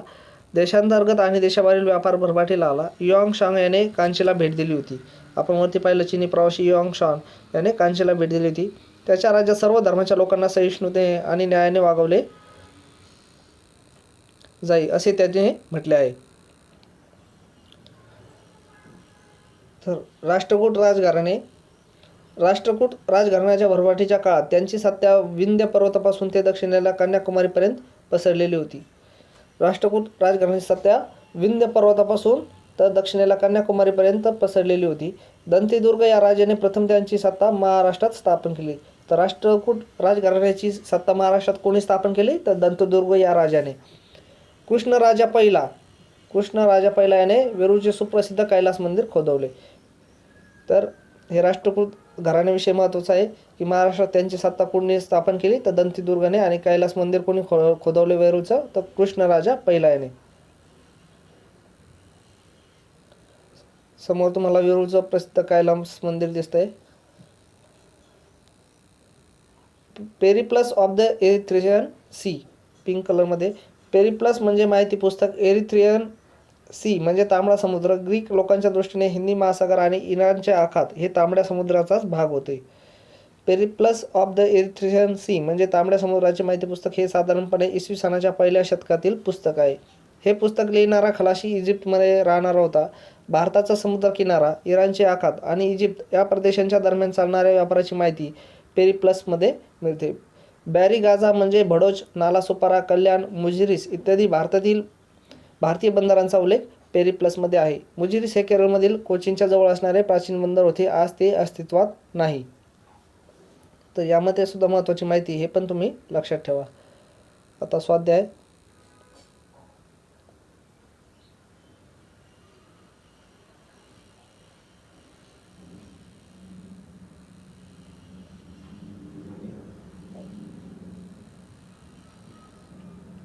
पुढील प्रकरण 10वे, प्राचीन भारत सांस्कृतिक. त्यामध्ये भाषा आणि साहित्य, लोकजीवन, विज्ञान, शिक्षणाची केंद्र, स्थापत्य आणि कला. आता आपण भाषा आणि साहित्यामध्ये संगम साहित्य पाहणार आहोत, जे तामिळ भाषेतलं आहे. संगम साहित्य. संगम म्हणजे विद्वान साहित्यिकांच्या सभा. संगम म्हणजे काय? विद्वान साहित्यिकांच्या सभा. हे लक्षात ठेवा. या सभांमध्ये संकलित झालेले साहित्य संगम साहित्य म्हणून ओळखले जाते. ज्या विद्वान साहित्यिकांच्या सभा होत असत त्या काळी या सभांमध्ये जे काही साहित्य संकलित झालेलं असे त्याला संगम साहित्य म्हणून ओळखले जात असे. हे तामिळ भाषेतील सर्वात प्राचीन साहित्य आहे. हे कुठल्या? तर तामिळ भाषेतील सर्वात प्राचीन साहित्य आहे. या साहित्यातील सिलप्पधिकरम आणि मणिमेखलाई ही महाकाव्य प्रसिद्ध आहेत. बघा, नावे थोडेसे अवघड आहेत पण लक्षात ठेवावे लागतील. सिलप्पधिकरम आणि मणिमेखलाई ही महाकाव्य संगम साहित्यातील प्रसिद्ध आहेत. संगम साहित्यातून दक्षिण भारतातील प्राचीन काळच्या राजकीय आणि सामाजिक जीवनाची माहिती मिळते. आता धार्मिक साहित्य पाहूया. यामध्ये आगम ग्रंथ, त्रिपिटक आणि भगवद्गीता हे ग्रंथ महत्त्वाचे आहेत. धार्मिक साहित्यामध्ये आगम ग्रंथ, त्रिपिटक आणि भगवद्गीता हे ग्रंथ महत्त्वाचे आहेत. जैन आगम ग्रंथ अर्धमागधी, शौरसेनी आणि महाराष्ट्री अशा प्राकृत भाषांमध्ये लिहिलेले आहेत. जैन आगम ग्रंथ अर्धमागधी, शौरसेनी आणि महाराष्ट्री अशा प्राकृत भाषांमध्ये लिहिले आहेत. वर्धमान महावीरांचा उपदेश आगम ग्रंथामध्ये संकलित करण्यात आला आहे. वर्धमान महावीरांचा उपदेश आगम ग्रंथामध्ये संकलित करण्यात आला आहे. अपभ्रंश भाषेत महापुराण, चरित्रे, कथा इत्यादी वाङ्मय आहे. सिद्धसेन दिवाकराने समई सुत्त या न्यायशास्त्रावरील प्राकृत ग्रंथ लिहिला. दिवाकराने कुठला ग्रंथ लिहिला? तर समई सुत्त. हे पण लक्षात ठेवा. दिवाकराने समई सुत्त या न्यायशास्त्रावरील प्राकृत ग्रंथ लिहिला. विमलसुरींनी पौमचर्या या प्राकृत काव्यात रामकथा सांगितलेली आहे. विमलसुरींनी पौमचर्य या प्राकृत काव्यात रामकथा सांगितलेली आहे. हरिभद्रसुरींचा समराईचकहा व उद्योत्तन सुरींचा कुवलय मला कहा हे ग्रंथही विशेष प्रसिद्ध आहेत. हे पण तुम्ही लक्षात ठेवा. नावं खूप अवघड आहेत, पण आता परीक्षेसाठी आपल्याला ते लक्षात ठेवणं भाग आहे. तर पिंक कलरमध्ये पहा, उत्तर भारतापासून ते महाराष्ट्रापर्यंतच्या प्रदेशात प्रचलित असणाऱ्या बहुतेक भाषा या प्राकृत आणि संस्कृत या भाषांमधून विकसित झालेल्या आहेत असे मानले जाते. प्राकृत हा शब्द प्रकृत या शब्दापासून तयार होतो. प्रकृत म्हणजे नैसर्गिक. प्राकृत भाषा लोकांच्या दैनंदिन व्यवहारात असणाऱ्या भाषा होत्या. पैशाची, शौर्षणी, मागधी आणि महाराष्ट्री अशा 4 गटांमध्ये प्राकृत भाषांची विभागणी केली जाते. महाराष्ट्रीपासून मराठी विकसित झाली. अशा तऱ्हेने प्राकृत भाषांपासून मराठीसारख्या आधुनिक भाषांचा विकास होण्याच्या प्रक्रियेत या भाषांच्या मूळ रूपात बदल झाले. त्यांना अपभ्रंश भाषा असे म्हटले गेले. अपभ्रंश भाषांमधून आधुनिक भाषा विकसित झाल्या. हे पण लक्षात ठेवा, महत्त्वाचे पॉईंट. त्रिपिटकामध्ये 3 पिटक आहेत. पिटक म्हणजेच पेटी. तर या ठिकाणी याचा अर्थ विभाग असा आहे. त्रिपिटक पाली भाषेत लिहिलेले आहेत. तर 3 पिटक कुठले होती? तर सुत्त पिटक, विनय पिटक आणि अभिधम्म पिटक. तर सुत्त पिटकाविषयी माहिती पाहूया. यात गौतम बुद्धांच्या उपदेशाची वचने एकत्रित करण्यात आली आहेत. त्यांना सुक्ते असे म्हणतात. सुत्त पिटकामध्ये गौतम बुद्धाच्या उपदेशाची वचने एकत्रित केले आहेत. विनय पिटकमध्ये नियम, विनय या शब्दाचा नियम असा अर्थ आहे. यात बौद्ध संघातील भिक्खू आणि भिक्खुनी यांनी दैनंदिन जीवनात कसे वागावे याचे नियम दिलेले आहेत विनय पिटकमध्ये. तर तिसरा अभिधम्म पिटक, यात बौद्ध धर्माचे तत्वज्ञान समजावून सांगितलेले आहे. त्रिपिटकाचे स्पष्टीकरण करणाऱ्या अठ्ठकथा अर्धकथा नावाचा ग्रंथ प्रसिद्ध आहे. ज्ञानी स्त्रियांनी स्वतःचे अनुभव सांगणाऱ्या गाथा रचल्या. त्या थेरी गाथा या ग्रंथात संकलित करण्यात आल्या आहेत. या गाथा पाली भाषेत आहेत. हे तुम्ही लक्षात ठेवा. 3 पिटक.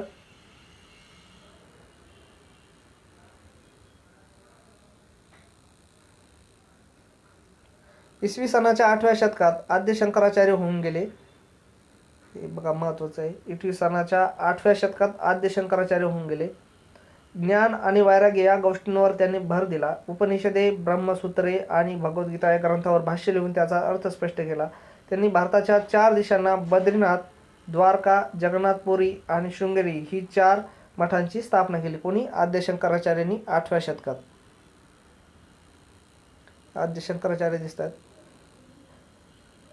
अर्थशास्त्र हा ग्रंथ कौटिल्याने लिहिला. उत्तम शासन व्यवस्था कशी असावी याची सविस्तर चर्चा त्याने या ग्रंथात केली आहे. आता व्याकरण ग्रंथ पाहूया.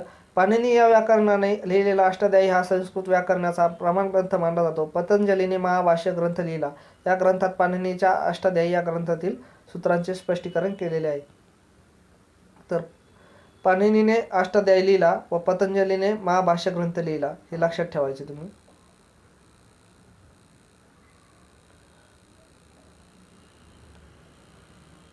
आर्ष आणि अभिजात महाकाव्य. रामायण आणि महाभारत ही 2 प्राचीन भारतातील आर्ष महाकाव्य आहेत. तर परीक्षेला प्रश्न असा विचारू शकतो की रामायण आणि महाभारत ही कुठली महाकाव्य आहेत? तर ते आर्ष महाकाव्य आहेत. आर्ष म्हणजे ऋषींनी रचलेले. हे लक्षात ठेवा. रामायण हे महाकाव्य वाल्मिकी ऋषींनी रचले. रामायणातील कथेचे नायक श्रीराम आहेत हे तुम्हाला माहिती आहे. हे आता एवढं महत्त्वाचं नाही आहे. कालिदासाची रघुवंश आणि कुमारसंभव तसेच भारवीचे किरातुर्जिनीय आणि मागाचे शिशुपालवध ही प्राचीन कालखंडातील महाकाव्ये विख्यात आहेत. कालिदासाची रघुवंश आणि कुमारसंभव हे तुमच्या वाचनातून गेलं असेल, पण परत एकदा रिव्हिजन होईल. तसेच नाट्यशास्त्र या भरतमुनींनी लिहिलेल्या ग्रंथात केलेले आहे. म्हणजेच काय? नाट्यशास्त्र हा ग्रंथ कोणी लिहिला? भरतमुनींनी. हेच पाहिजे फक्त आपल्यात. स्वप्न वासवदत्त, कालिदासाचे अभिज्ञान शाकुंतल यांसारखी अनेक नाटके सुप्रसिद्ध आहेत. म्हणजे कालिदासाने कुठले लिहिले? अभिज्ञान शाकुंतल. तर कथा साहित्यामध्ये बघा, प्राचीन काळी भारतामध्ये कथा साहित्याचा उपयोग मनोरंजनाद्वारे शिक्षण देण्यासाठी केला जात असे. गुणाढ्य यांचा पैशाची नावाच्या भाषेतील बृहत कथा हा ग्रंथ विख्यात आहे. विष्णू शर्मा नावाच्या पंडितांनी रचलेला पंचतंत्र हा ग्रंथ कथा साहित्याचा उत्कृष्ट नमुना आहे. पंचतंत्र कोणी लिहिलं होतं? तर विष्णू शर्माने. या ग्रंथाचे अनेक भाषांमध्ये भाषांतर झाले आहे.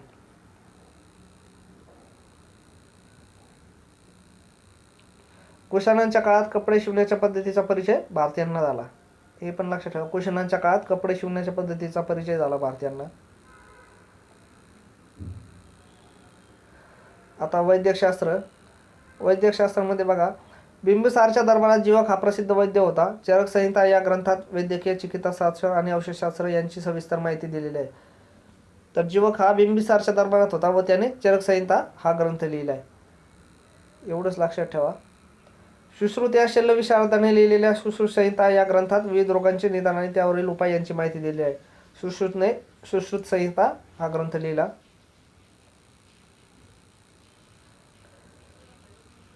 सुश्रुत संहितेचे अरबी भाषेमध्ये भाषांतर झाले होते. त्याचे नाव किताब-इ सुसूद असे होते. वाग्भटाने वैद्यकशास्त्रावर अनेक ग्रंथ लिहिले. त्यातील अष्टांग संग्रह आणि अष्टांग हृदय संहिता हे प्रमुख आहेत. वाग्भटाने लिहिलेले अष्टांग संग्रह आणि अष्टांग हृदय संहिता. सिद्ध नागार्जुन या बौद्ध भिक्खूने लिहिलेल्या रसरत्नाकर या ग्रंथात रसायने आणि धातू या संबंधीची माहिती आहे. तर कोणी कुठले ग्रंथ लिहिलेत हेच पाहायचे फक्त आपल्याला. तर गणित आणि खगोलशास्त्र. 1 ते 9 आणि 0 या संख्यांचा वापर भारतीयांनी प्रथम केला आहे. 1, 10 अशा स्थानानुसार अंकांची किंमत बदलते हे प्राचीन भारतीयांना माहीत होते. आर्यभट्ट नावाच्या शास्त्रज्ञाने आर्यभट्ट हा ग्रंथ लिहिला. आर्यभट्ट खगोलशास्त्रज्ञ होता. पृथ्वी सूर्याभोवती फिरते हे त्याने सांगितले. इसवी सनाच्या 6व्या शतकात होऊन गेलेला वराहमिहीर याने पंचसिद्धांतिका नावाचा ग्रंथ लिहिला. तर हे जरी झालेलं असेल किंवा तुमच्या वाचनातून गेलं असेल तर पुन्हा एकदा त्याची रिव्हिजन होते तुमची. तसेच इसवी सनाच्या 7व्या शतकात होऊन गेलेल्या ब्रह्मगुप्त या गणितज्ञाने लिहिलेल्या ग्रंथांचे अरबी भाषेत भाषांतर केले आहे. आता कनादाने वैशेषिक दर्शन हा ग्रंथ लिहिला. या ग्रंथात अणुपरमाणूंचा विचार प्रामुख्याने केलेला आहे. तक्षशिला विद्यापीठ. आता हे थोडेसे महत्त्वाचे परीक्षेच्या दृष्टीने. तक्षशिला हे प्राचीन भारतीय व्यापारी मार्गावरील महत्त्वाचे शहर होते. सध्या हे स्थान पाकिस्तानात आहे. सध्या तक्षशिला कुठं आहे? पाकिस्तान या देशात आहे. येथे सापडलेल्या पुरातत्वीय पुराव्याच्या आधारे ते इसवी सन पूर्व 6व्या शतकात वसवले गेले होते. 6व्या शतकात तक्षशिला वसवले गेले असे दिसते. गौतम बुद्धांचा समकालीन असलेला जीवक नावाचा वैद्य तक्षशिला विद्यापीठात शिकला होता. इसवी सन पूर्व 4थ्या शतकात तक्षशिला विद्यापीठाची कीर्ती सर्वदूर पसरली होती. मौर्य साम्राज्याचा संस्थापक चंद्रगुप्त मौर्य याचे शिक्षण तक्षशिला विद्यापीठात झाले होते. व्याकरणकार पणिनी चरक हा वैद्यही तक्षशिला विद्यापीठाचे विद्यार्थी होते. तर तक्षशिला विद्यापीठामध्ये कोण कोण शिकलं होतं? तर जीवक, त्यानंतर चंद्रगुप्त मौर्य, पणिनी चरक हे तक्षशिला विद्यापीठाचे विद्यार्थी होते. व तक्षशिला सध्या कुठे आहे? तर पाकिस्तानात आहे. ग्रीसमध्ये कोठेही इतिहासकारांनी तक्षशिलाचे वर्णन असे केले आहे की ग्रीसमध्ये कोठेही अशा प्रकारचे विद्यापीठ अस्तित्वात नव्हते असे त्यांनी लिहून ठेवले आहे. चीनी बौद्ध भिक्खू फैयान इसवी सन 400च्या सुमारास भारतात आला होता. त्यावेळी त्याने तक्षशिला विद्यापीठाला भेट दिली होती. या विद्यापीठामध्ये वैदिक वाङ्मय, बौद्ध तत्वज्ञान, अर्थशास्त्र, तर्कशास्त्र अशा विविध विषयांवर शिक्षण दिले जाई. तर कुठल्या प्रकारचे शिक्षण दिले जाई? बौद्ध तत्वज्ञान, अर्थशास्त्र, तर्कशास्त्र व वैदिक वाङ्मय यांविषयीचे शिक्षण तक्षशिला विद्यापीठात दिले जाई. वाराणसी. वर्णा आणि असी या गंगेच्या 2 उपनद्या आहेत. वर्णा आणि असी या गंगेच्या 2 उपनद्या आहेत. या 2 नद्यांच्या मध्ये वसलेल्या शहराला वाराणसी हे नाव मिळाले. वाराणसीमध्ये वेदांचे तसेच जैन आणि बौद्ध तत्वज्ञानाचे शिक्षण देणारे केंद्र प्राचीन काळापासून होते. आता वल्भी पाहूया. वल्भी गुजरातमधील सौराष्ट्रात वल्भी नावाचे प्राचीन नगर होते. इसवी सनाच्या 5व्या ते 8व्या शतकात ते जैन आणि बौद्ध तत्वज्ञानाच्या शिक्षणाचे महत्त्वाचे केंद्र होते. युआन स्वांग आणि इत्सिंग या चीनी बौद्ध भिक्षूंनी वल्भीला भेट दिली होती. नालंदा विद्यापीठाविषयी माहिती पाहूया. आजच्या बिहारमधील पाटणा शहराच्या जवळ प्राचीन नालंदा विद्यापीठाचे अवशेष आहेत. कुठे आहेत? तर पाटणा शहराच्या जवळ. सम्राट हर्षवर्धनाने या विद्यापीठाला उदार हस्ते देणग्या दिल्या होत्या. युआन स्वांग आणि इत्सिंग यांनी केलेल्या वर्णनानुसार नालंदा विद्यापीठात हजारो विद्यार्थ्यांची राहण्याची सोय होती. तेथील ग्रंथालयात हजारो ग्रंथ होते. विद्यापीठात प्रवेश मिळवण्यासाठी प्रवेशद्वारापाशी विद्यार्थ्यांना परीक्षा द्यावी लागे. नालंदा महाविहाराची मुद्रा दिसते समोर. त्यानंतर विक्रमशिला विद्यापीठ पाहूया आपण. विक्रमशिला विद्यापीठ आजच्या बिहारमधील भागलपूरच्या जवळ होते. धर्मपाल नावाच्या राजाने त्याची स्थापना इसवी सनाच्या 8व्या शतकात केली. तिथे 6 विहार होते. प्रत्येक विहाराचे प्रवेशद्वार स्वतंत्र होते. तर बिहारमधील जे भागलपूरच्या जवळ हे विक्रमशिला विद्यापीठ होते और धर्मपाल नावाच्या राजाने इसवी सन 8व्या शतकात त्याची स्थापना केली होती. आता कांचीचं पाहूया आपण. पल्लव राज्यसत्तेच्या काळात इसवी सन 6व्या शतकात आजच्या तामिळनाडूमधील कांची हे शहर महत्त्वाचे शैक्षणिक केंद्र बनले होते. तिथे वैदिक, जैन आणि बौद्ध ग्रंथांचे अध्ययन आणि अध्यापन केले जाई. आता स्थापत्य आणि कला यांविषयी माहिती पाहूया. मौर्य आणि गुप्त काळातील भारतीय स्थापत्यकलेच्या विकासाचा उत्कर्ष झाला. भारतीय स्थापत्यकलेचा विकास कधी झाला? मौर्य आणि गुप्त काळात. सम्राट अशोकाने ठिकठिकाणी उभारलेली दगडी स्तंभ ही भारतीय शिल्पकलेची उत्कृष्ट उदाहरणे आहेत. सांची येथील स्तूप आणि उदयगिरी, खंडगिरी, कार्ले, नाशिक, अजिंठा, वेरूळ इत्यादी ठिकाणच्या लेण्यांमधून तीच परंपरा अधिकाधिक विकसित होत गेली असे दिसते. गुप्त काळात भारतीय मूर्तिकलेचा विकास झाला. दक्षिण भारतात चालुक्य आणि पल्लव राज्यसत्तेच्या काळात मंदिर स्थापत्याचा विकास झाला. तर दक्षिण भारतात चालुक्य आणि पल्लव राज्यसत्तेच्या काळात मंदिर स्थापत्याचा विकास झाला. चालुक्य आणि पल्लव राज्यसत्तेच्या काळात मंदिर स्थापत्याचा विकास झाला. महाबलीपुरमची मंदिरे त्याची साक्ष देतात. पल्लव राज्यसत्तेच्या काळात देवदेवतांच्या कांस्य मूर्ती बनवण्यास सुरुवात झाली. कोणाच्या काळात? तर पल्लव राज्यसत्तेच्या काळात. हे सांची स्तूप दिसते तुम्हाला.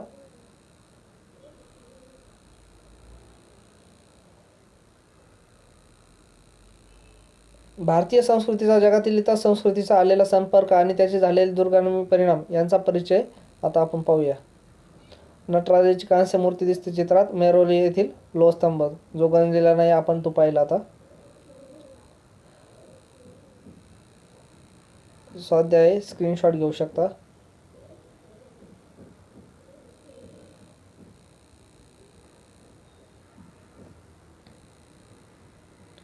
समोर नाशिक येथील लेणे दिसते. आता शेवटचे प्रकरण या व्हिडिओचे व या इतिहासाच्या 6वीच्या इतिहासातील शेवटचे प्रकरण पाहणार आहोत आपण. प्राचीन भारत आणि जग. यामध्ये भारत आणि पश्चिमेकडील देश, भारत आणि आशिया खंडातील देश, भारत आणि पश्चिमेकडील देश याविषयी आपण माहिती पाहूया. आता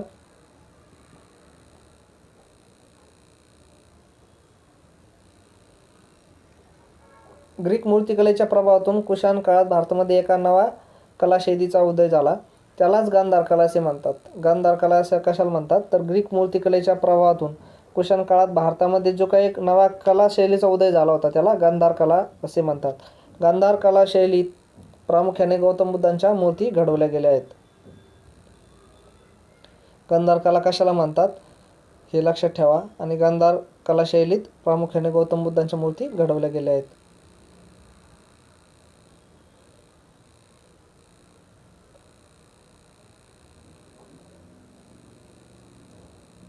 या मूर्ती प्रामुख्याने अफगाणिस्तानातील गांधार प्रांतात सापडल्या म्हणून त्या शैलीस गांधार शैली असे म्हटले जाते.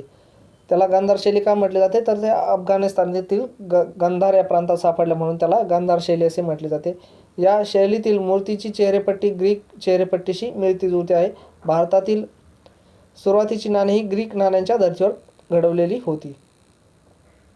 अफगाणिस्तानातील हड्डा येथील स्तूपावरचे गांधार शैलीचे शिल्प, ग्रीक लोकांचा पोशाख, ॲम्फोरा एक प्रकारचा कुंभ आणि वाद्य हे चित्रात आहे समोरच्या. इसवी सनाच्या 1-2 शतकाच्या काळात भारत आणि रोम यांच्यामधील व्यापार भरभराटीस आला होता. या व्यापारात दक्षिण भारतातील बंदरांचाही मोठा वाटा होता. रोमन सम्राट ऑगस्टस याचे अरिकामेडू येथे मिळालेले सोन्याचे नाणे दिसते. तामिळनाडूमधील अरिकामेडू येथील उत्खननातही रोमन बनावटीच्या अनेक वस्तू सापडल्या आहेत. दोन्ही ठिकाणी भारत आणि रोम यांच्यामधील व्यापाराची महत्त्वाची केंद्र होती.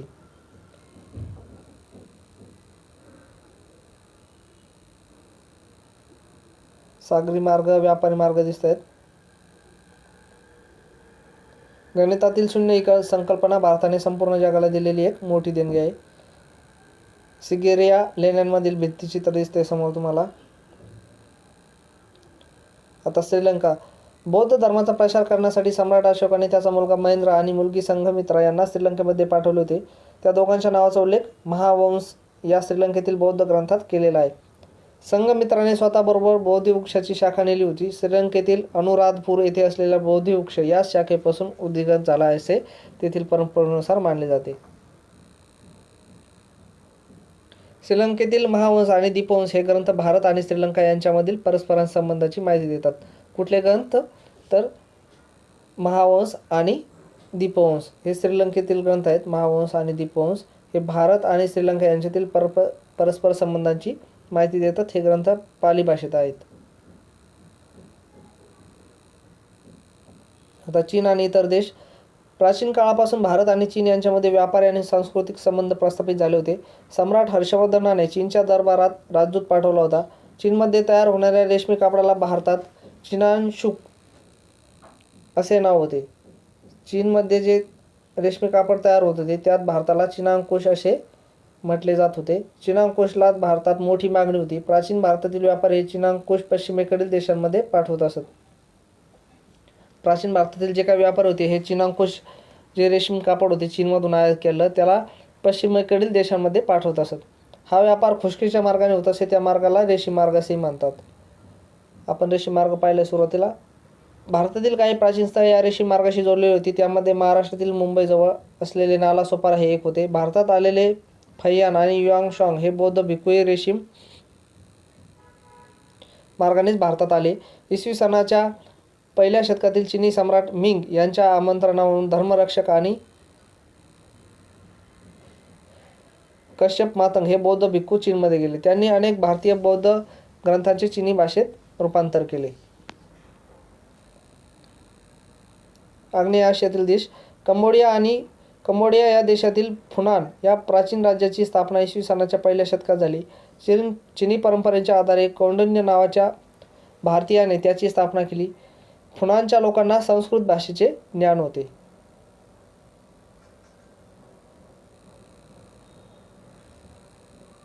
इंडोनेशियात आजही रामायण आणि महाभारत यांतील कथांवर आधारलेली नृत्य नाट्ये लोकप्रिय आहेत. बौद्ध धर्म म्यानमार, थायलंड, इंडोनेशिया इत्यादी देशांत पोहोचला. इसवी सन 9वे शतक ते 18वे शतक या कालखंडातील इतिहासास मध्ययुगीन इतिहास असे म्हणतात. तर मध्ययुगीन इतिहास इसवी सन 9वे शतक ते 18व्या शतकाचा कालखंडास मध्ययुगीन इतिहास असे म्हणतात. तर अशा पद्धतीने आपला 6वीचा इतिहास पूर्ण झालेला आहे दुसऱ्या व्हिडिओमध्ये. तर पाठीमागच्या काही प्रश्नपत्रिका पाहता तुमच्या असे लक्षात येईल की या इतिहासावरती म्हणजेच इयत्ता 6वीच्या इतिहासावरती बरेच प्रश्न विचारलेले आहेत आणि इथून पुढेही विचारू शकतात. त्यामुळे तुम्ही या व्हिडिओचा नीट अभ्यास करा.